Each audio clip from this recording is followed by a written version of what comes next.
Hello everyone. Back again with film recaps. In this video, I'm going to recap one of the thriller mystery films from 2025, titled The Man in My Basement. Before we get to the storyline, I'd like to wish everyone a happy and great day. The movie opens with an African-American man named Charles Blakey, who's drinking and playing cards with his friends, Ricky and Clarence. We soon learn that Charles is drowning in debt, and the bank is about to seize his house if he doesn't pay his loan on time. His friends urge him to get a job, and Ricky even offers to hook him up with construction work, but Charles just responds with a maybe. This annoys Clarence, who calls him ungrateful, and asks if he thinks he's some kind of prince who doesn't have to work. Charles responds with an awful insult, which escalates into a physical fight. But Ricky steps in and calms Clarence down. Before leaving, Clarence angrily tells Charles that he hopes the bank takes his house away. The next morning, Charles is visited by an unfamiliar man who introduces himself as Aniston Bennett and starts questioning him about the basement. Charles insists that the house isn't for sale, but the man surprisingly reveals that he only wants to rent the basement for a while. Charles still refuses, so Aniston leaves his card and asks him to call if he changes his mind. Later, Charles attempts to make breakfast, only to discover he's nearly out of groceries and can't even afford a loaf of bread. His car is also low on fuel, with no way to pay for a refill. The desperate man then heads to the construction site where Ricky works, but they also refuse to hire him. Afterward, Charles goes to meet a relative who works at a bank, but she's also grown tired of helping him. She informs him that the bank has decided to seize his home to recover the debt, which she thinks is for the best. Despite this, Charles refuses to give up and calls his aunt to ask for some money. But she is furious that he's losing a house that has been in their family for 8 generations. She's even more disappointed that he only calls when he needs something and refuses to help him. With no other options left, Charles calls Aniston's number and leaves a voicemail to discuss the proposal. He then heads to the backyard, which turns out to be a cemetery where his family members are buried. Soon, he arrives at the basement and is shocked to find a dead dog lying there, seemingly left abandoned by him for a long time. The next morning, he calls Ricky for help in clearing out the basement, which contains a lot of old items. Charles insists he'll just throw everything away, but Ricky insists that these antiques could be worth a fortune and suggests selling them instead. He knows someone who can connect them with an antique dealer in exchange for a 10% commission. The next day, a woman named Narcissus arrives. She carefully looks around and is amazed by several unique items, many of which appear to be centuries old. Later, Narcissus discovers some ancient masks and tells Charles that his ancestors must have brought them from West Africa. But Charles barely pays attention, since he's distracted by strange noises coming from upstairs. Narcissus then assures him that he could get between $40,000 and $100,000 for everything, except the masks. She adds that she will return soon to take pictures of everything, and in the meantime, he must keep the masks close to him. That evening, Charles gets a call from Aniston, who will need the basement for exactly 65 days, and will pay $65,000 for the entire lease. Upon hearing this, Charles is in utter disbelief, as he hadn't expected such a large amount. Aniston will give $10,000 as a deposit, $25,000 when he moves in, and the remaining half when the lease expires, all in cash. He then warns Charles not to tell anyone about the deal, to which the man agrees without hesitation.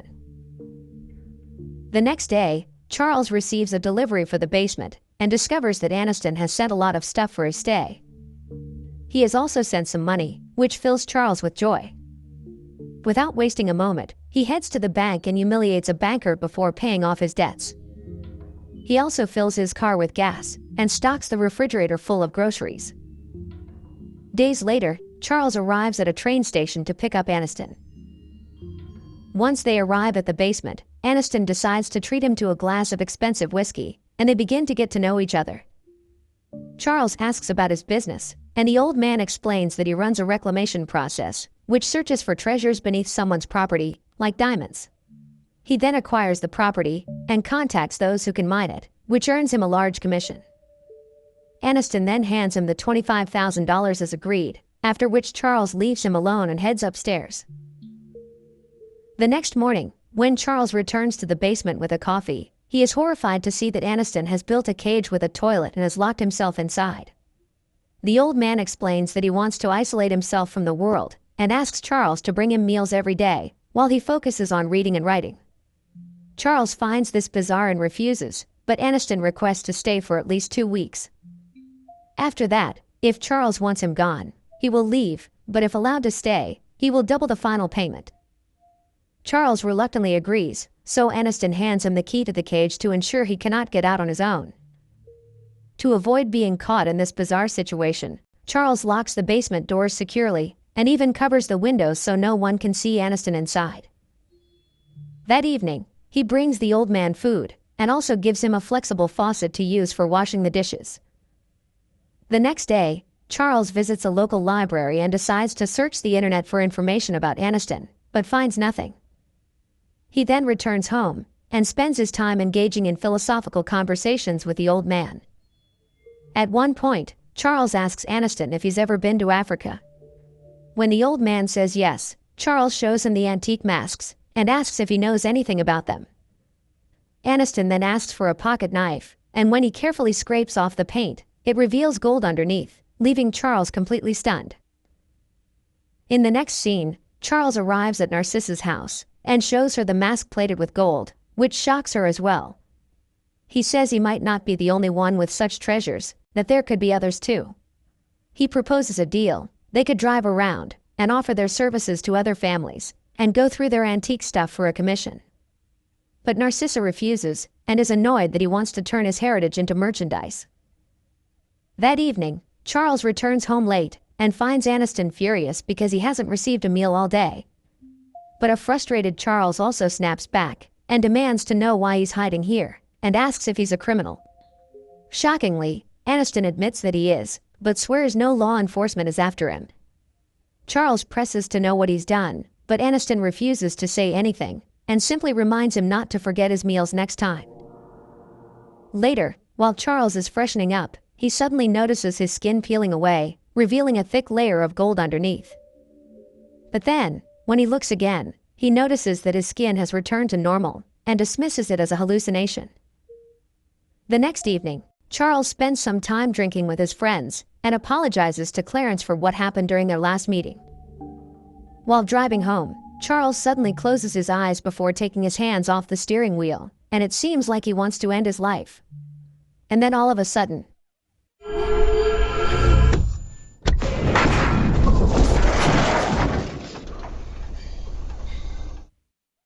the shocked man rushes out to check, and upon seeing the lifeless animal, he's overwhelmed with guilt. Upon returning home, Charles tells Aniston that their 2-week trial period is almost over, and he must leave afterward. Here a desperate Aniston decides to reveal shocking information, and says that his first job was as an accountant in Tehran. To test his loyalty, his employers once took him to a cell and ordered him to kill a man, which he did without hesitation. Upon hearing this, Charles is horrified and realizes Aniston came here seeking redemption, because the dead man was also black. He now gets even more determined than ever to kick him out of the house, but Aniston argues that he knows Charles still needs the money. Next, he suddenly narrates Charles's life story, including where he went to high school, became a football star, and got into an average college because of it. He reveals that Charles's father died young, and after college, he returned home to care for his mother. But when she passed away, Charles had to look after his uncle Brent, who was very cruel.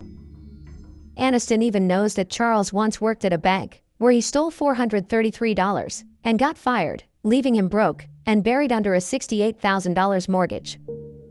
In a shocking twist, Aniston reveals that it was actually him who offered a high price for the house and pushed the bank to start the foreclosure. Upon hearing this, Charles is horrified and decides to kick him out. However, Aniston argues that Charles's situation won't change whether he stays or leaves. And so, a frustrated Charles decides to give him real punishment and declares that from tonight onward, Aniston is his prisoner and he is the warden. The enraged man then turns off the basement lights and storms upstairs. The next morning, Charles returns to the basement and tells Aniston that everything from now on, food, water, books, and even lights, will be a privilege. He explains that he will ask some questions and if he doesn't like the answers, one privilege will be taken away. Aniston has only one right. He can request to be released at any time, and Charles will let him go 96 hours after that. Aniston then adds a condition that after every 3 answers, he will ask a question of his own, which Charles must answer honestly. Next, they begin asking each other a series of questions, and Aniston reveals that he is an American citizen and was born in the US. Up next, Charles asks him if he has ever murdered anyone. The old man responds no, explaining that he only shot and killed that man following orders from legal government representatives. Aniston then asks him the same question, to which Charles responds no before leaving. The next morning, Charles spits on Aniston's coffee, and they resume their Q&A session. Charles asks how he makes money, and the old man explains that individuals, corporations, and sometimes governments pay him to obtain and reclaim properties that are meaningful to them, and sometimes it can be illegal. When Charles asks why he chose his house, Aniston reveals that he was the perfect specimen, a lonely black man with enormous debt and a sizable basement. Aniston even calls him the perfect failure of their race, which enrages Charles so much that he turns off the lights and says he will return in 4 days. That evening, Narcissus comes to visit Charles and says she has a proposal for him. She asks if he would be interested in opening an African American museum, where they would display his relics along with some antique items from her store. This way, he could earn money without giving up his family heirlooms. Charles agrees, and they begin joking and discussing names for the antique masks. One thing leads to another, and they end up kissing, but their moment is abruptly interrupted when they hear strange sounds. But Charles claims it's just a fox screaming and says he will chase it away, and he knows it's Aniston screaming in the basement. Charles thus quickly sends Narcissus away, saying it's too late, something she finds extremely rude. Days later, Charles finally goes to meet Aniston, who thanks him and says that his time has begun. He reveals how all the people he killed and tortured came to him in the darkness.